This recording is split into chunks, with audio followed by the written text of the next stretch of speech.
Essa é uma oficina e um hangout que a gente tem partilhado com muitos líderes, pastores, membros de igreja, mas em especial, essa temática aqui é uma temática que mexe muito com os pastores, no que tange aquilo que a igreja vem caminhando, de repente ela para.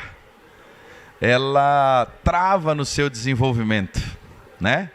E quando a gente caminha sobre isso e fala sobre isso, é um desafio grande, porque se o negócio fosse tão simples e tão fácil, não acontecia. Se fosse algo fácil de se resolver, de maneira tão simples, já estava tudo resolvido, né? Mas eu queria falar um pouquinho de uma temática que a gente fala pouco no nosso meio, que vai ser saúde da igreja. Esse congresso, a ênfase dele é nisso. Não sei se você tem notado que as plenárias, o nosso preletor principal, ontem ele começou a falar de igreja saudável.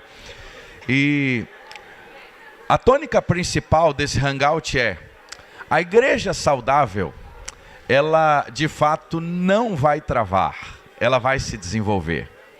Só que a grande questão é, a gente tem na nossa mente, no nosso coração, que igreja que não tem saúde é a igreja que é extremamente pequena. E isso é um grande equívoco nosso. E eu já quero começar com os irmãos a partir dessa premissa. E aí, quando a gente fala de igreja saudável, às vezes a gente vê uma igreja com uma determinada quantidade de pessoas. Na nossa cabeça, essa igreja, aos nossos olhos, só por ela ter uma quantidade de pessoas, ela é uma igreja saudável. Então ela jamais precisaria passar por uma análise e um processo de revitalização. Essa questão de saúde, ela é muito interessante. Um dia, eu fui na farmácia e eu vi uma promoção de um aparelho de aferir pressão. E estava num preço muito barato. E eu comprei aquele aparelho. Eu tinha por volta de 23 anos nessa época, isso já tem uns 2 dias. E quando eu comprei aquele aparelho, eu cheguei em casa, a primeira coisa quando você compra alguma coisa, você quer testar. E aí quando eu coloquei ele no meu braço, eu aferi a minha pressão, deu 19/13. Aí eu disse assim: olha, aparelho é por isso que eu comprei, estava barato, esse negócio não está prestando não, vou voltar lá e vou trocar. Aí fui lá, levei a nota fiscal, a moça assim: não, vamos trocar agora. Mas antes do senhor trocar, vamos já testar aqui, para o senhor não precisar voltar? Aí eu testei o segundo, 19/13. Aí ela foi e pegou aquele que a gente conhece, o tradicional, né? 19/13,5. Negócio que o problema não era o aparelho, não. Eu estava com problema. Quando eu descobri o problema? A partir do momento que eu consegui fazer um diagnóstico. O nosso grande desafio de avaliação se o processo da igreja está saudável ou não, é porque nós não encaramos de maneira real os diagnósticos. Nós temos dificuldade com diagnóstico. E se tem um ser que tem dificuldade com diagnóstico, é o ser homem. Se eu perguntar aqui, qual homem aqui que gosta de ir no médico, todos vão abaixar a mão. Porque é natural do homem não gostar de passar por diagnósticos. E como a maioria da nossa liderança está na mão de homens, naturalmente a gente também não gosta de enfrentar diagnósticos.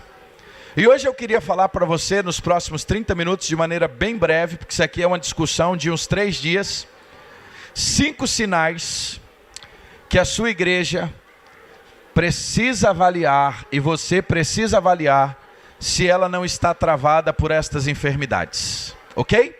Então, são enfermidades que a gente precisa adentrar e avaliar se não são comorbidades que a gente está vivendo na igreja, no nosso dia a dia. Quando a gente fala disso, eu quero perguntar a você, quais são os primeiros sinais de sua igreja? Quando você olha para uma igreja, melhor dizendo, que precisa de revitalização. Quando você pensa numa igreja que não está saudável, ela precisa de mais vida, revitalizar, trazer novamente vida. Você diria assim: tamanho. É a primeira coisa que a gente gosta de dizer. Não é isso, pastor Marcelo? Na nossa lógica, a igreja que precisa de vida é a igreja pequena. Se hoje você já sair daqui convencido disso, que não é, nós já ganhamos o nosso dia hoje. Porque são muitos outros sinais. Irmãos, Deus projetou a sua igreja de maneira preciosa para cumprir a missão. Desde uma congregação com 3, 4 pessoas a uma mega igreja. E aí eu preciso dizer uma coisa a você. Tire da sua igreja, da sua cabeça. Não é a mega igreja que está estabelecendo o reino no mundo. O que está estabelecendo o reino no mundo são as pequenas e médias igrejas saudáveis. A gente acha que todo jogador de futebol é o Ronaldinho Gaúcho. Ou o Neymar. Não, o Neymar e o Ronaldinho é um ou outro. Aí a gente acha que todo mundo tem que ser o Ronaldinho. A mesma coisa na igreja. A gente acha que toda a igreja vai ter que ser a igreja de milhares. Não. Ela precisa ser saudável. Isso muda a nossa compreensão. Isso muda a nossa cabeça. Eu preciso andar.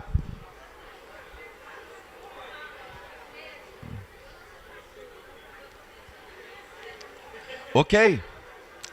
Fechado. Imagine a sua célula, o seu PGM saudável. Porque às vezes a gente acha que o PGM saudável também é só aquele que está grande.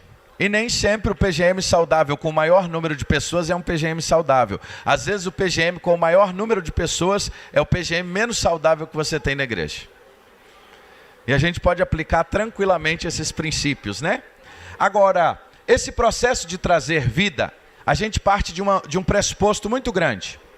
A revitalização, o destravamento, Valdir, é o processo de restaurar a igreja à volta à saúde e à vitalidade bíblica. Ok? Só que tem um detalhe. O problema surge quando eu como líder ou eu como igreja não percebo que eu estou enfermo. Aqui é o maior desafio. O problema está aqui, Heron. Eu estou com a pressão a 19/13 e estou achando que é o problema do aparelho. O problema é que a igreja já travou há muito tempo, ela já perdeu a saúde há muito tempo e eu acho que ela está maravilhosa. E eu acho que ela tem muita saúde. E eu acho que ela está voando, quando na verdade ela está indo diretamente a um processo que precisa urgentemente voltar à vida. E aí, nesses pontos iniciais, um pouco da saúde pessoal, a gente precisa pensar nisso. Isso ocorre com a gente. É igual peso. A gente vai ganhando uns quilinhos daqui, uns quilinhos dali. E aí, se a gente não tomar cuidado, daqui a pouco a gente olha e fala assim, caramba, meu fígado já está gigante de novo. Mas no início a gente não notou. A gente vai sendo arrastado lentamente. Se nós, irmãos, e aqui é a chave do processo, para a gente já caminhar para o fim, já. Se a gente não fazer perguntas críticas sérias na análise e na avaliação, infelizmente, a gente lá na frente, quando descobrir que essa igreja está em crise, talvez ela já está com uma enfermidade mortal. E vai ser muito mais difícil trazer a vida novamente. Então, no meio do processo, precisa de acompanhamento, precisa de saúde e precisa de tratamento em muitas áreas.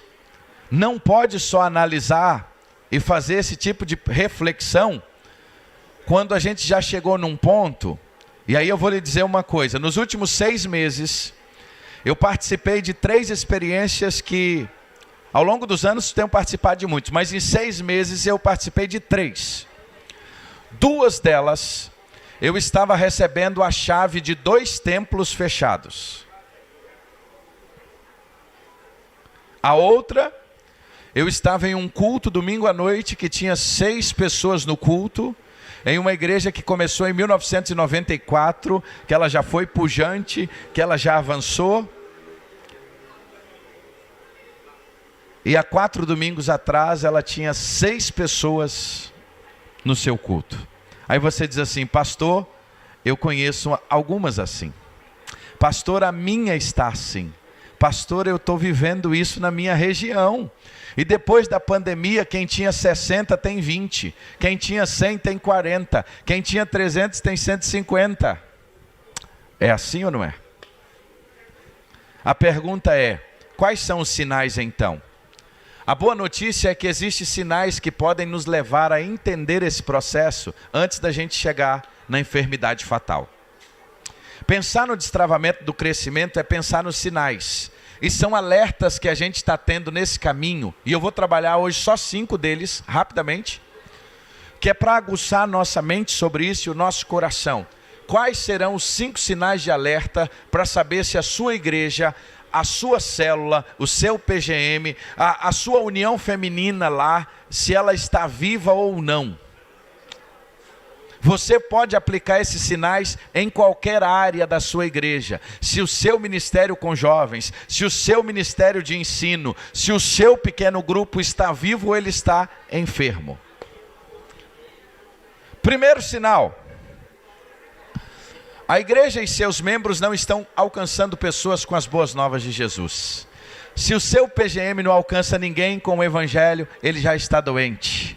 O primeiro sinal é que se perde a paixão da evangelização, é que se perde a paixão de alcançar outras mulheres, por exemplo, dentro da estrutura da MCM. A MCM começou extraordinária, é uma organização missionária lindíssima, que tem no seu coração levar outras mulheres a Jesus, mas chegou o momento da sua história que ela se tornou apenas um fim em si mesmo, com todo respeito. Qual a última vez que a sua MCM levou outra mulher a Jesus? Qual a última vez que o GAN lá da sua igreja levou outro homem a Jesus? Qual a última vez que a sua EBD levou alguém a Jesus? Qual a última vez que o seu pequeno grupo, a sua célula levou alguém a Jesus? Qual o momento em que a sua igreja... Aí eu vou agora pegar você, o seu diagnóstico de saúde agora. Quando você levou alguém a Jesus? Primeiro diagnóstico, primeiro sinal de alerta que a gente está ficando doente e a gente não está notando. Nós deixamos de praticar o que nós praticávamos no início. Éfeso. Deixamos o quê? As primeiras obras. Jesus, irmãos, ele comissionou a igreja e ninguém tem dúvida disso. Toda a congregação local deve multiplicar discípulos, alcançar pessoas. E algumas igrejas podem até dizer, nós somos melhores no discipulado do que no alcançar. Irmãos, não existe, não tem como separar a evangelização de discipulado. Processo de discipulado é uma coisa só. É fazer discípulos. Aí, primeiro diagnóstico bem rápido aqui que a gente vai ter que correr. É uma pena, pastor Walter, mas olha o diagnóstico. Anota aí no seu bloquinho e responde para você mesmo. A sua igreja batizou muitos, poucos ou nenhum nos últimos 2 anos?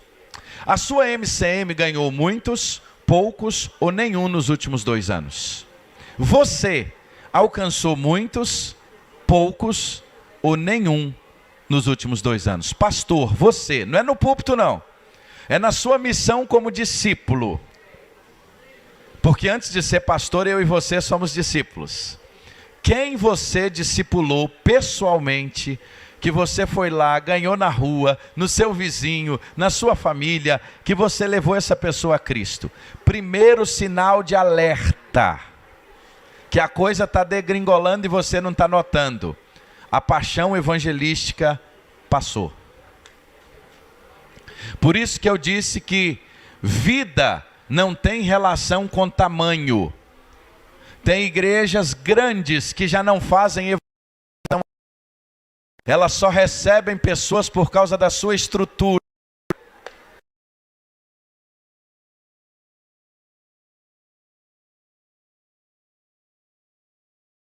Migração, não é batismo novo. E se for batismo novo, uma grande maioria são filhos dos próprios.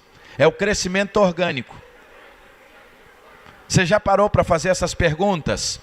Quantas pessoas novas a sua igreja batizou nos últimos 2 anos? Quantos desses eram de fato novos? Quantos eram filhos dos próprios membros? Atualmente a sua entrada de membros é maior por batismos ou por transferências? Isso é um sinal grande de você avaliar quanto está a saúde da sua igreja. Aí você diz, minha igreja parou de crescer. Ela parou de evangelizar? É fácil, uai. Irmãos, a conta não fecha. 2 e 2 só dá 4. Não tem jeito. Você quer destravar o processo do crescimento? Você sonha ver a coisa avançando? Você tem que investir na evangelização. Se não alcançar gente nova, não vai avançar, ué. Não tem jeito. Só que a pergunta é, você está pensando nisso? Vamos para o segundo sinal, porque a hora está passando e a fome está chegando?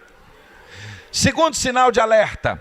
A tradição ou os valores culturais estão excluindo o foco do discipulado bíblico na transformação de vida. Você dá mais valor à tradição e à forma da sua igreja do que alcançar gente nova. A sua igreja travou, e aí eu vou ser agora firme com você, sabe por quê? Porque ela continua sendo uma igreja para a população da década de 70.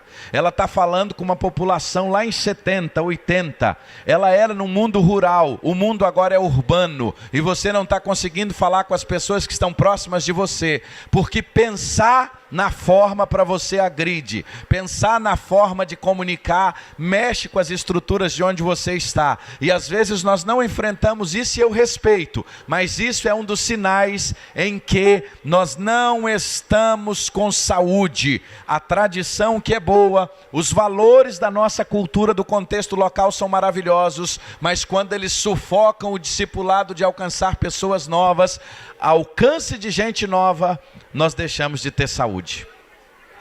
Isso é sério. Dr. Aubrey Malfos, que é um gigante nisso, ele afirma que todos nós precisamos ter valores e eles são essenciais. Mas muitas vezes os nossos valores e a nossa cultura de igreja é a mão que toma a decisão que não nos impede de avançar. E a gente às vezes tem dificuldade de lidar com isso. A gente precisa parar e compreender isso. Às vezes a nossa devoção, a maneira que nós aprendemos de ser igreja, tem nos impedido de avançar. Vou só dar um exemplo simples. E depois, se você me apedrejar, não tem problema. A gente confunde forma com princípio. O princípio é o ensino. A forma é o horário e o modelo. Escola bíblica dominical. Se não for domingo 9 da manhã, não é escola bíblica dominical. Mas o princípio é o ensino. O ensino é maior do que o horário e o formato da classe. Eu posso ter escola bíblica às 17 horas. Eu posso ter ensino 5 da tarde. Aí a sua igreja está cheia de casais com filhos que trabalham a semana inteira, de segunda a sábado, de 8 da manhã às 5 da tarde. E a gente está lutando dia e noite para trazer esse povo 9 da manhã, para que ele venha com os filhos, e domingo é o único dia que ele lava a roupa, que ele arruma a casa e que ele vive. E ele tem um sentimento de pecado terrível, que ele não consegue vir domingo de manhã. O que está valendo mais aí? A forma ou o princípio? Nós sacralizamos o método.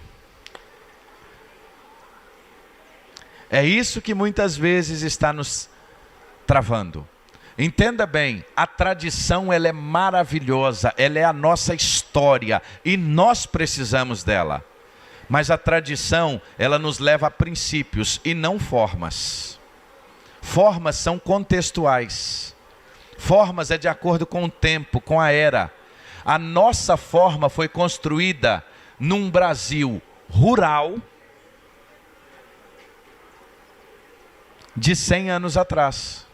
Hoje ele é urbano e pós-pandêmico. Nós queremos pegar a forma de igreja de um Brasil rural e aplicar num mundo urbano pós-pandêmico. Vou só falar uma coisa sobre pós-pandemia. Todos nós pastores estamos chorando manhã, tarde e noite que as pessoas, ou uma grande maioria mais, não vêm todo domingo. Ela vem um domingo, falta um. Ela vem um, falta outro. E aí você diz assim, e aí meu irmão, está tudo bem? Ele diz, pastor, está tudo ótimo, maravilhoso. Estou entregando o dízimo, estou participando do PGM, mas no domingo ele vem um e falta outro. E ele diz assim: inclusive domingo o senhor pregou sobre esse texto, e a palavra do senhor foi uma bênção. Para ele, não é sentimento de não pertencimento quando ele está sentado no sofá assistindo. Porque fui eu que ensinei a ele a fazer isso há 3 anos atrás. Se é positivo ou negativo, o juízo de valor nós não vamos fazer. Mas a igreja pós-pandêmica ela é híbrida. E se você adoecer porque o pessoal não vem, mas todo domingo você vai adoecer, porque eles não virão. Isso é difícil eu e você aceitar, porque nós aprendemos de maneira diferente. Eu choro.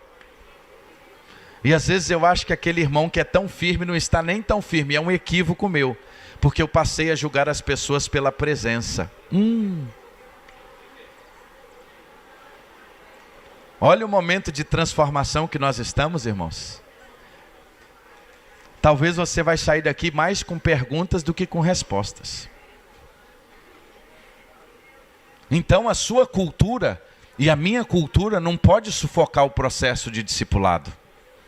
O processo de discipulado ele é maior do que isso.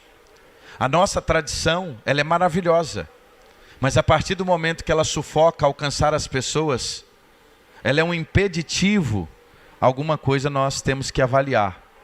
Se a nossa forma não está sendo um impeditivo para que outros alcancem. Ela não é negativa, a nossa tradição. Pelo contrário, ela é positiva. Mas uma coisa nós precisamos entender. O ser igreja é muito maior do que a forma. E aí a gente precisa fazer perguntas. Se você olhar ao redor da sua congregação e você não está vendo transformação de vidas ocorrendo, isso é um sinal de alerta. E aí eu vou te dizer como você vai avaliar isso. Simples. Pastor, nesse segundo sinal, eu queria que você pensasse comigo o seguinte. Nesse segundo sinal aí, que é uma forma da gente perguntar para nós, né? Vamos perguntar aí no segundo sinal. Você facilmente descreve uma história de uma família que no último ano é aquela história total de transformação na sua comunidade? Você consegue enxergar isso? Dizer assim, olha, esse cara aqui, há 1 ano atrás, meu irmão, agora 1 ano depois, ele e a casa dele é outra família. Você consegue pelo menos uma família olhar? Aí você olha para o seu PGM, para a sua célula, dê o nome que você quiser. Para a sua MCA, MCM, melhor dizendo, que eu sou formatado no outro modelo, eu ainda não estou conseguindo virar. O GAN, você olha para o GAN lá que você tem, o último ano, você tem pelo menos um homem lá que foi transformado? Que você conta a história, fala assim, quem era esse cara e quem ele é hoje? Se no último ano você não consegue facilmente ter esse nome, é muito provável que a gente já adoeceu e não notou que está doente. Nós estamos mantendo estrutura só pela estrutura.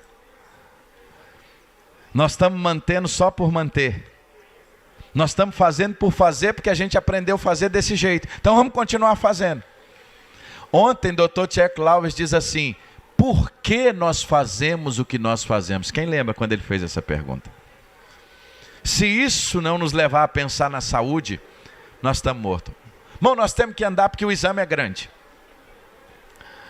O que mais te chamou a atenção nessas duas histórias? Terceiro sinal que a igreja está ficando doente, eu estou ficando doente e a gente não está nem notando. O calendário da igreja é tão confuso que é difícil saber quais os ministérios são eficazes. Você tem tanta coisa fazendo que no final você não contribui para nenhuma coisa. Você só faz. Mas o objetivo não é claro. Está todo mundo correndo, mas não sabe para que lado. Cada um corre para um lado, cada um briga. Quando fala da fatia do orçamento então do ano, aí que a briga fica grande. Mas para quê? Como estão os ministérios lá da tua igreja? Igrejas que acumulam muitos ministérios, é como, olha só isso aqui, essa comparação. Pessoas que acumulam muitos ministérios, às vezes, podem ser como pessoas que acumulam muito lixo na garagem. São acumuladores. Com o tempo, a garagem perde a sua função primordial, que é de guardar carro. Ela só guarda lixo. Às vezes, muitos dos ministérios que a gente tem nas nossas igrejas, que tinham por função ganhar pessoas e amadurecer discípulos, hoje eles passaram a ser apenas estruturas. Eles já não fazem isso há muito tempo. A gente tem muita atividade ministerial, mas pouca transformação de vida para mostrar. Muito trabalho, mas pouca gente sendo transformada. É hora de parar e fazer uma limpeza na sua garagem ministerial. Isso é difícil, mas será necessário.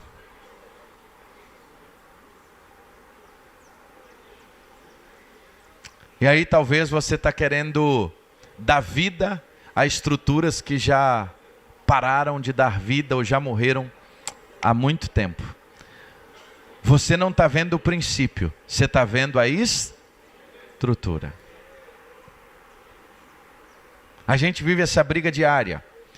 A igreja deve identificar, você com a sua liderança, critérios chaves, que vai ser processo de avaliação. E um dos processos principais de avaliação, para identificar essa tomada de decisão lá é, quantas vidas foram transformadas? Porque às vezes, irmãos, por exemplo, eu tenho um jiu-jitsu lá. Estou dando um exemplo, tá? Eu tenho um balé, eu tenho uma escola de música, tem o que for, tem 10 anos. É um peso gigante, em 10 anos. Quantas pessoas foram transformadas por essa escola de música? Se ela não levou ninguém a Jesus, a gente só ensinou música. Que é maravilhoso, que é bom. Mas não era para isso que ela passou a existir.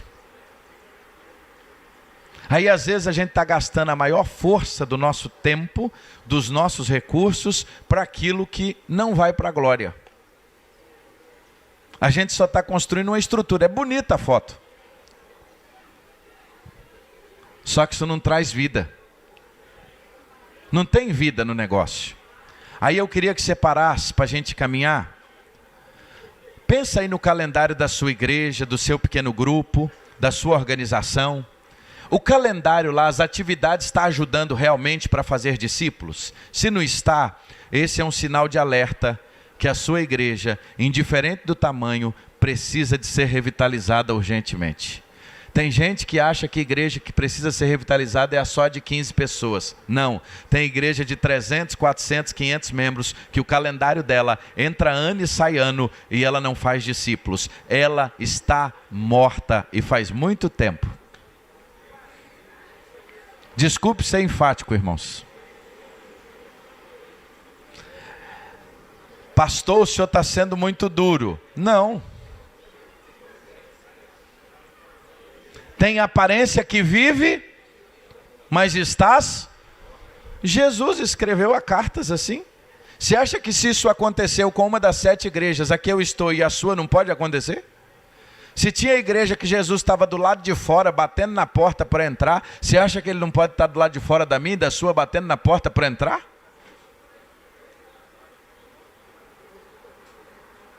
Problema que a gente não para fazer o exame, irmãos. Nós estamos comprando um aparelho de pressão, ele está marcando 19/13 e a gente está dizendo, não, é esse aparelho que está com problema.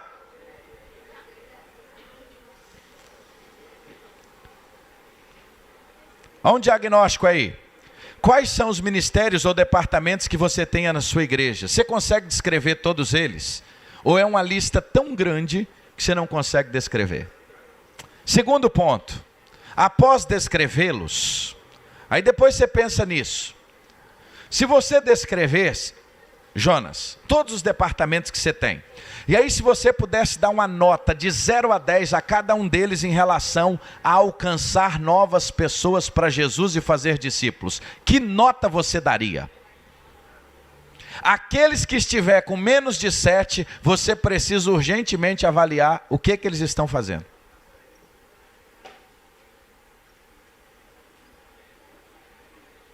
E pior é aqueles que você está descobrindo que eles só tem nota 3 e nota 2. E aqueles que você já descobriu que a bolinha já bateu lá. Talvez vai sair desse multiplique, chamar a igreja e dizer: ser simplesmente igreja, querer ser uma igreja saudável. E uma igreja saudável, ela precisa se desvencilhar de muitas das cargas que ela está levando, que não produzem vida. Irmãos, uma das histórias que eu mais temo nas Escrituras é Ezequiel 37. Ezequiel 37, eu penso igreja olhando para Ezequiel 37. Quando o Senhor leva o profeta e mostra a ele o vale de ossos secos, aquele ossos secos não era comparando a gente de fora não, ele estava comparando ao seu próprio povo. Se a gente não tomar cuidado, nós podemos ser apenas um vale de ossos secos. O crescimento está travado porque a gente muitas vezes não faz diagnóstico. Nós estamos carregando uma mochila pesada demais com coisas que não vão contribuir ou contribuir muito pouco para aquilo que é a essência do Evangelho.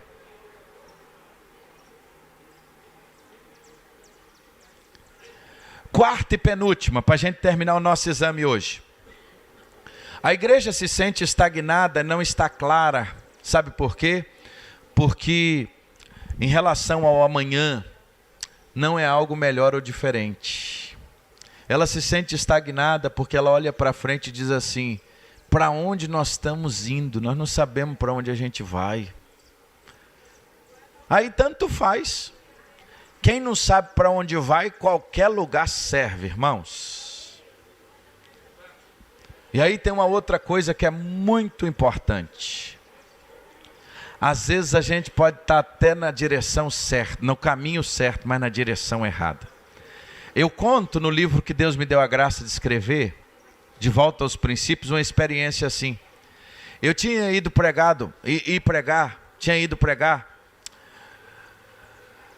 lá em Caxias. E aí eu passei debaixo da estrada e fui para o outro lado e não notei. E eu preguei naquela noite. E aí tinha escurecido, eu voltei para a BR-116, né? Que vai para Teresópolis. E aí eu entrei na BR e comecei a andar. E Caxias não chegava de jeito nenhum. Moço, eu falei, mas Caxias ficou longe dessa vez. Aí quando eu vejo, início da serra, cuidado. Eu estava na estrada certa, mas na direção, em vez de eu estar indo para o Rio, eu estava indo. Às vezes a gente está na estrada certa, mas na direção errada. Sabe por quê? Porque a gente não tem visão clara para onde a gente está indo. O quarto sinal de uma igreja que está enferma, que precisa de fato olhar, avaliar, é saber para onde vai. Mas não saber para onde vai é um momento claro em que ela precisa ser revitalizada. Nós precisamos ter planos claros para onde nós fomos chamados a ir. Gênesis 2, a primeira ordem ao casal: seja frutífero. No Novo Testamento, a ordem à igreja é: seja frutífero.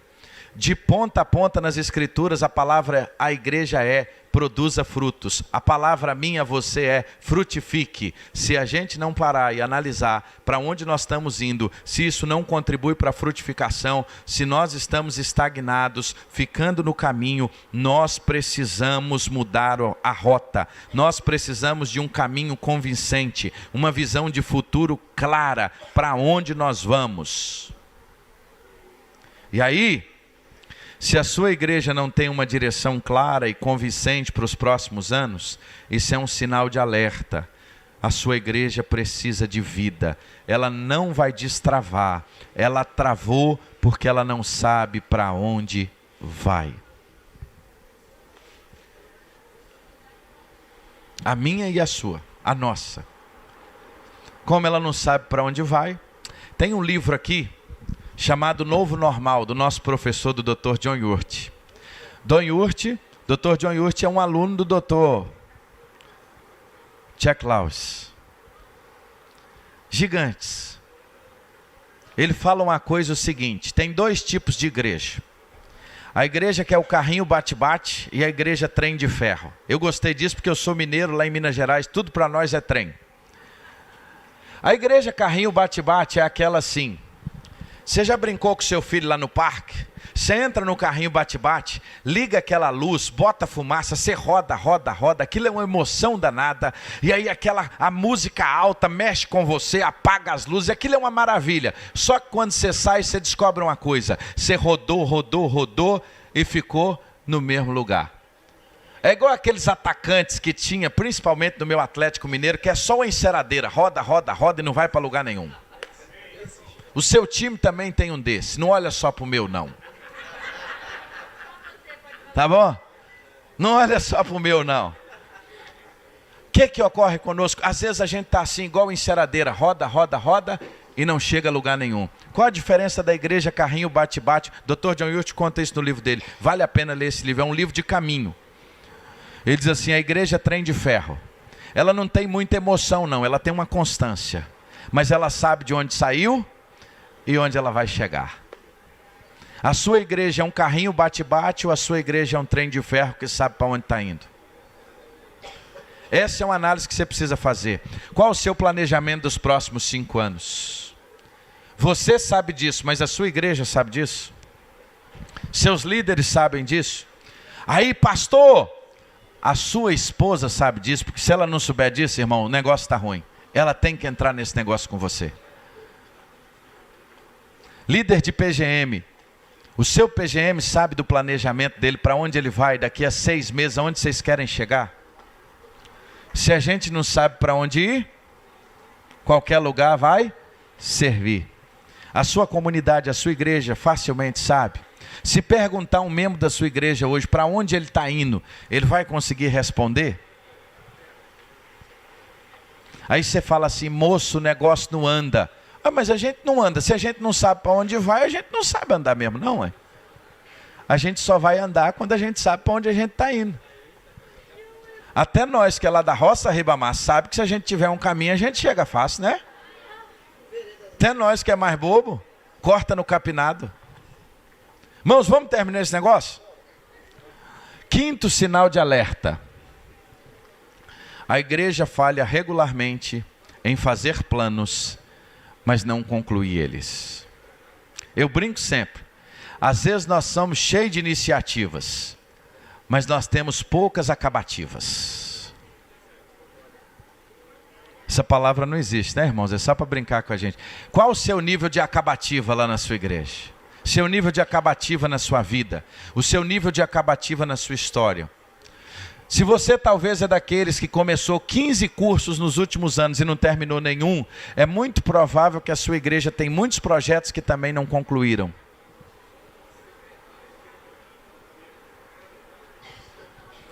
Não comece 15, faça um, mas que tenha início, meio e fim. Um dos sinais de uma igreja que está adoecida é ter muitos projetos, começa muita coisa, mas não termina, a mesma coisa sou eu. Esse é um sinal de um líder que está adoecendo. E aí ele pega nessas ideias, é o abraço do afogado. Tudo que ele vê, ele quer abraçar, para ver se o problema dele resolve.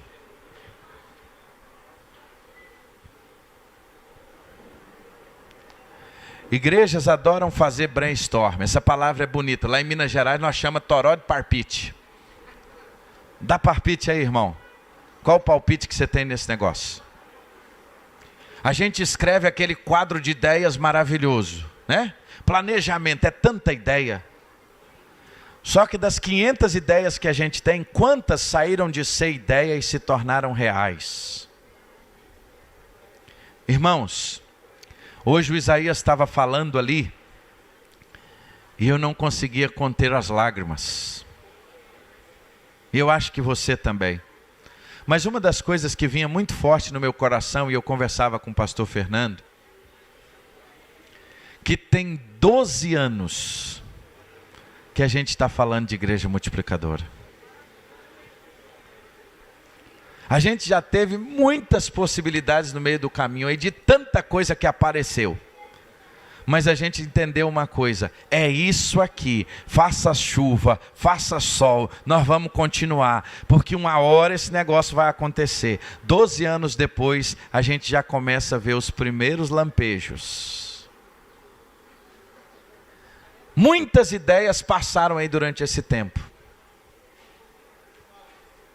Mas a gente precisa ser resiliente na resiliência. Você começou muitas coisas, mas se abandonou todas elas. Não abandone, recomece. É diferente. Vou repetir isso. Não abandone, recomece.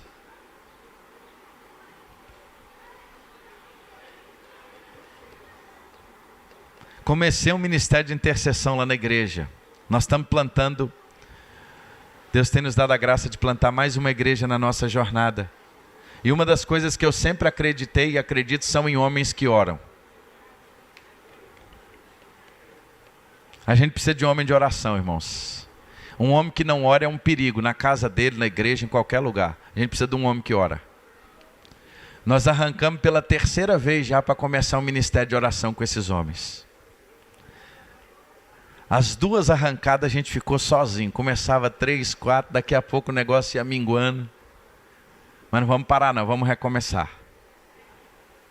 Hoje eu fiquei tão feliz, quando foi 5h40 da manhã eu recebi uma foto, tinha 9 homens, irmãos orando, 5h40 da manhã. Estão orando há 2 anos. Não parou não, em nome de Jesus não vai parar mais não. Mas a vontade muitas vezes é de quê? Parar. Não pare, recomece. Não pare, recomece. Igrejas saudáveis superam obstáculos naturais que vêm pelo caminho. A solução é reconhecer a limitação, buscar estratégia e sair do outro lado. Aquele camarada que ficou famoso por causa da água, né? O Rick Chester, não é esse o nome dele? Que vende água, não sei quantos já viram, agora ele escreveu vários livros, já está escrevendo o 3º. E aí, eu estava atualizando o negócio no YouTube e pipocou a live dele, do lançamento do livro. E eu achei interessante o nome do livro dele, Escolha o Seu Difícil. Achei interessante o nome do título do livro. Sabe por quê? Difícil, eu e você sempre vamos ter. Tudo é difícil, mas você tem que escolher um difícil para encarar. Não olha para o outro achando que lá para o Isaías foi fácil não, irmão. Foi não. A jornada do Isaías não foi moleza não. E se a gente pudesse ir só mudando os personagens ali, teria gente para contar a história aí de hoje até sexta sem parar. E não ia dar conta de contar todas que tem para contar. Pela graça de Deus hoje, depois de 12 anos. Mas toda essa turma tem um difícil e eles escolheram o difícil. Você já escolheu o seu difícil? Não tem jeito. Quando a gente lê a história de todos esses homens, de todos os avivalistas, esses homens escolheram os difíceis deles. Deus tem me dado a graça de andar muito perto do pastor Sami nos últimos 15 anos da minha vida, num projeto que ele tem com jovens pastores. Eu era jovem nessa época lá atrás. Aí pedi ele para não me expulsar, deixa eu ficar no velhinho aqui perto do senhor. Quando aquele homem me conta a história dele, toda a sua história, ele tem escolhido os seus difíceis. Negócio não é moleza para ninguém não, irmão. Vou fazer uma coisa que Batista não gosta. Fala para o irmão que está do seu lado aí. O negócio não é moleza para ninguém não. Fala com ele aí. Se tu, meu irmão, e a gente vai fechar aqui. Se tu e a tua igreja criou o mau hábito de fazer um monte de plano, mas não seguir nenhum, isso é um sinal de alerta, que a tua pressão pode estar alta, a tua glicose está batendo nas alturas. Eu vou parar por aqui nos diagnósticos hoje. Quantos planos? Vou só te chamar para uma perguntinha. Vamos lá nós dois fazer? Quantos planos você fez nos últimos 12 meses que você não cumpriu? Vamos começar pela dieta, perder peso e atividade física. Levanta a mão. Olha aí, somos nós. Não, eu sou o primeiro. A questão é, pastor Eliel acabou de dizer, e essa é a verdade. Nós não abandonamos, nós precisamos recomeçar. O grande desafio é que nós, muitas vezes, abandonamos. Quer mais uma? De forma semelhante, faça uma análise nas suas propostas como líder do seu PGM, da sua organização. Quantas coisas você colocou no papel que não saíram do papel? Tem aquelas que têm justificativas que são válidas, mas lembre que sempre vai haver uma justificativa. Nosso negócio é sempre vai ter uma justificativa. Agora, qual o seu nível de responsabilidade por isso não ter saído do papel? Vou repetir. Qual o meu nível de responsabilidade por isso não ter saído do papel? E a gente conclui então. Isso aqui, se você guardou no coração, eu vou ficar feliz demais. Pare de associar revitalização com igreja pequena. Tem igreja grande, igreja de 100, 200, 300, 500, 600, 700, como de 40, que estão enfermas e precisam de saúde. Nem toda igreja que precisa de revitalização, de saúde, de destravamento, ela está num declínio significativo. Agora, é mais fácil voltar para o rumo quando a coisa está começando do que depois que a gente já perdeu a estribeira. Eu quero te convidar a pensar nesses 5 sinais, com a sua equipe, com a sua MCM, com o seu pequeno grupo, com a sua célula, com a sua igreja, com a sua equipe, com o seu conselho, com a sua família. E você mesmo. E avaliar por que a coisa está travada. A gente só consegue ter uma ação efetiva se a gente fizer um diagnóstico efetivo. E aí eu vou terminar falando sobre diagnóstico. A cultura latina, a nossa cultura, tem uma dificuldade gigantesca em ter diagnóstico. Sabe por quê? Porque a gente nunca responde o questionário como está. A gente responde como gostaria que estivesse. Vou repetir. A nossa dificuldade de fazer exames e prestação de contas, nesses processos de reflexão, é que nós respondemos não pela realidade, mas é pela irrealidade e como a gente gostaria de chegar lá. Então eu queria te desafiar a pensar nisso, não como você gostaria que fosse, mas como está. Nesses 5 sinais que você viu,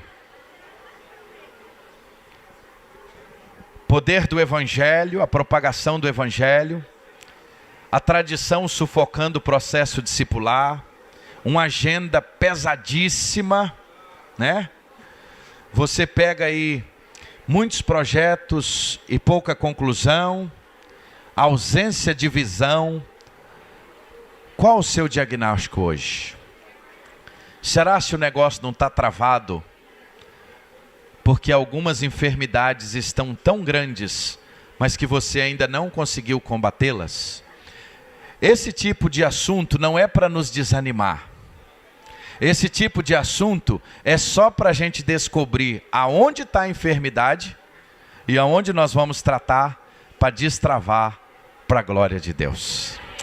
Nós vamos parar por aqui. Deus nos abençoe.